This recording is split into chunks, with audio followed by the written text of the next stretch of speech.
So I am extremely honoured to be joined by the living legend of disco and funk, Mr. Nile Rodgers.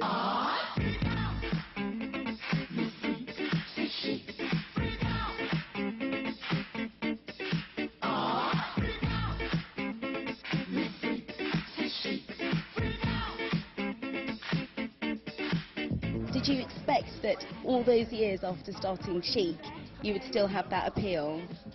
We write it for the future, but we don't write it for the super distant future. You know, we write it for like a year or two or three and hope that we connect to an audience and a vibe. And that's really how it is.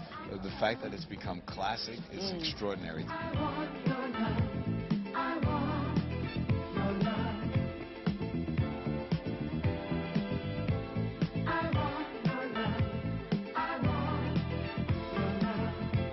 What do you put the broad appeal down to? All the music I do is honest, so I do music from my heart. I do music that makes me feel good. I do music that I hope sounds good, and then I just throw it out there and see if the people react the same way I hope they will. In many collaborations that you've done, I have to name Madonna, David Bowie, Diana Ross.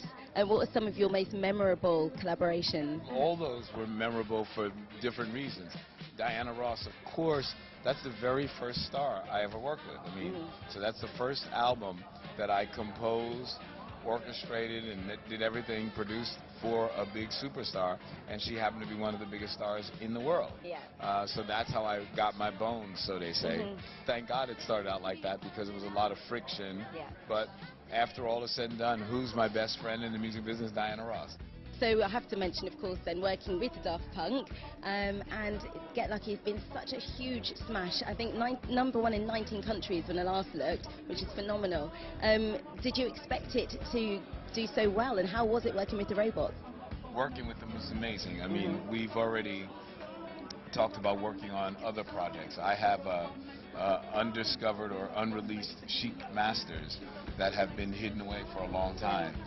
They seem to express more than a passion for working on it. So I said, well, let's try it. Let's see what happens. We're up all night to get some. We're up all night for good fun. We're up all night to We've got so many people who will be watching here, and they'll be looking to you for a pearl of wisdom, wanting to have just a fraction of the success that you've had. What would that pearl of wisdom be? Most of the time, it's going to be failure. Most music never even recoups, including mine. So the thing that keeps me going on is that I just love it so much that the failures don't mean anything. Actually, the failures make you smarter, and hopefully it's that love and that determination that gets you to where you want to be.